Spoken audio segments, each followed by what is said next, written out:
Kebayang nggak sih apa yang sebenarnya terjadi di kamar hotel setelah kita check out?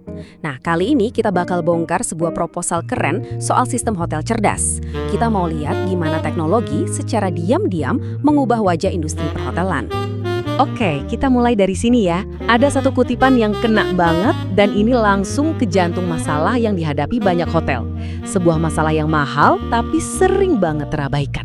Nah, jadi masalah besarnya itu apa sih sebenarnya? Intinya gini, teknologi ini coba menjawab satu tantangan besar, pemborosan energi yang gila-gilaan. Kamar hotel kosong, tapi lampunya nyala, AC-nya jalan terus, boros banget kan? Coba deh bayangin, tamunya udah check out, udah pergi dari jam yang lalu, tapi lampu kamar masih nyala, AC tetap dingin, mungkin TV-nya juga masih standby. Ini kan sama aja kayak kita buang-buang duit ya nggak? Biaya operasional yang gede banget, tapi seringkali ya itu, nggak kelihatan, dianggap sepele. Oke, terus solusinya gimana?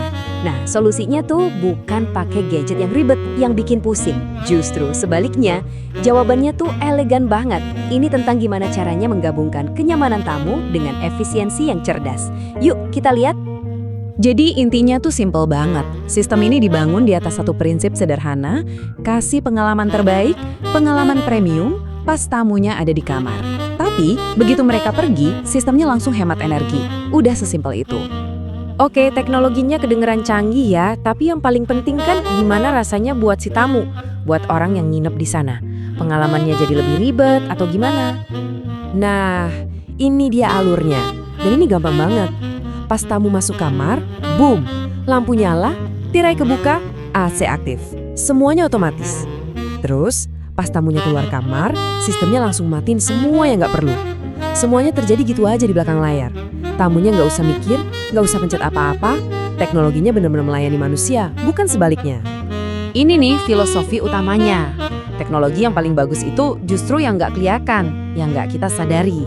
Nggak ada tombol aneh yang harus dipelajarin, nggak ada buku manual yang tebel, semuanya dirancang supaya intuitif dan ngebantu banget, bukan malah jadi beban. Tapi mungkin Anda bertanya-tanya, apa sih yang bikin sistem ini beda dari teknologi pintar lainnya yang udah ada? Kan banyak tuh. Nah, jawabannya itu ada di arsitekturnya. Sederhana, tapi justru itu kekuatannya.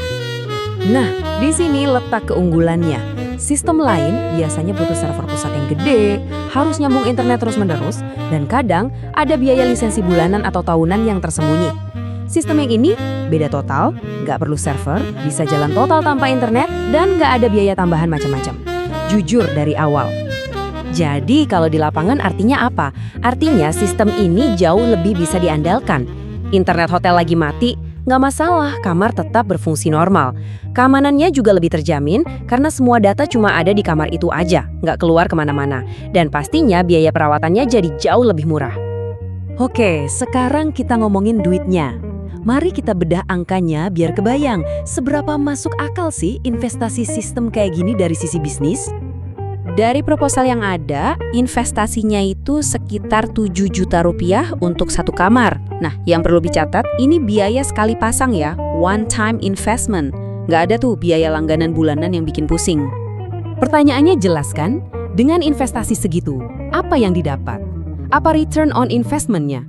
Ini pasti pertanyaan pertama yang muncul di benak semua pemilik hotel atau investor.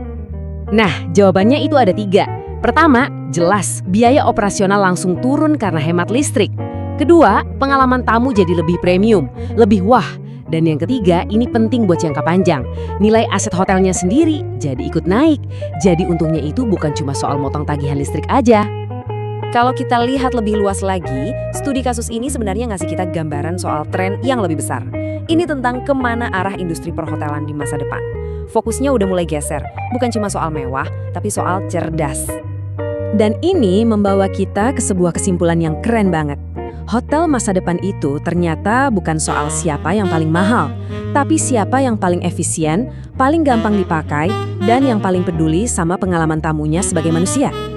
Pada akhirnya, semua ini bukan cuma soal bikin hotel jadi cerdas, tapi tentang menciptakan sebuah layanan perhotelan yang lebih cerdas, di mana teknologi terbaik itu ya teknologi yang paling manusiawi.